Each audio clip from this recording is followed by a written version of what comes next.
Насилството кое што се случи на 27 април мора да биде казнето, за да никогаш не се повтори на никој во Република Македонија. Мислам дека сите оние насилници кои што беа платени или изманипулирани да утепаат, да убијат, да повредат новинари, пратеници, граѓани на Република Македонија, мора да сватат дека некој ги искористи и ги втурна во вршење на сериозно кривично дело. Овие настани покажаа колку е тенка линијата помеѓу мир и нестабилност и конфликт. И заради тоа одговорноста за овие настани мора да оди и кај оние кои што директно учествуваа, беа насилници, без разлика дали биле изманипулирани или платени, како многумина, но и кај оние кои што овој настан го организираа. На 27 април имавме сите ние повреди, меѓутоа најголемата повреда беше причинета на Република Македонија. И некој за тоа мора да понесе одговорност. Јас се надевам дека низ ова и низ другите судски постапки ќе дојдеме до вистината.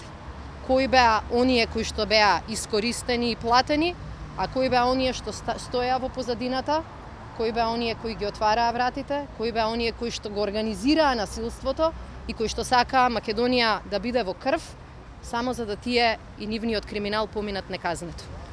Мислите ли дека вашите колеги само на постапката поради тоа што денеска не се произнесе обвинетиот, а веќе неколку месеци сите го имаме видено на снимките што се случуваше? Бевме стрпливи овие неколку месеци, иако не беше лесно. Ако е ова само дополнителното чекање, не мислам дека е проблем. Верувам во правото на секој обвинет да има адвокатска поддршка, адвокатска помош и сакаме сите ние овие постапки да бидат кристално чисти. Заради тоа што мора да биде испратена истата порака. Прво, насилството не се исплаќа, второ, насилството се казнува и трето, оние кои во позадина ги влечаа конците, исто така мора да одговараат. Министерке, делумно одговоривте, дали очекувате вашите колеги што ги отворија вратите и се најдат на обвинителната? Во текот на овие постапки се повеќе добивам информација дека главните насилници биле платеници или луѓе изманипулирани да вршат насилство.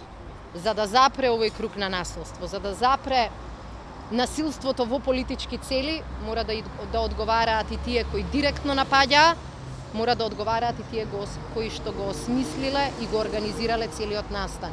Да бидам искрена, одговорноста сметам дека е многу повеќе кај оние кои го организираа настанот, оние кои што ги организирале сите овие луѓе, оние кои им дозволија и им овозможија да влезат во собранието, отколку само кај оние кои први удрија по нас. Дали бевте вие повикани во организиран криминал за овие другите постапки кои што се водат околу организираноста на групата? Јас еднаш само сум била поканета од страна на, и тоа мислам дека беше основното јавно обвинителство. Јас се надевам дека има веќе доволно информации кои беа достапни и на вас и на новинарите. Точно се гледа барем еден дел од организацијата, можеме со очи да ја видиме. И заради тоа мислам дека не треба да се одоговлекува, заради тоа што единствена шанса на насилството да му дадете втор обид е да не го казнувате. Во Македонија сите како граѓани заслужуваме да се чувствуваме безбедно, не само во Собранискиот дом, туку и секаде. Ако насилниците слободно си шетаат, ако нивните организатори слободно си шетаат и уште и држат лекции, тоа не е добар знак. И затоа велам, насилството мора да биде поразено низ законска судска процедура. Очекувате ли се изборот на нов јавен обвинител да се забрза целата постапка? Во Македонија многу често користиме оправдувања. Ќе чекаме обвинител, па секогаш чекаме некој друг да ја заврши работата. Не знам колку луѓе работат во јавното обвинителство на Република Македонија, знам дека е бројот голем. Тие имаат обврска законска да ги водат овие постапки и без избор на јавен обвинител. Јас сум сигурна дека и тие се свесни колку овој настан е важен за иднината на Република Македонија и дека без целосна истрага, без наоѓање на вистинските виновници, оние во позадина, оние кои сето ова го организирале, никогаш нема да можеме да ставиме точка на тоа што ни се случи и никогаш нема да ги научиме лекциите.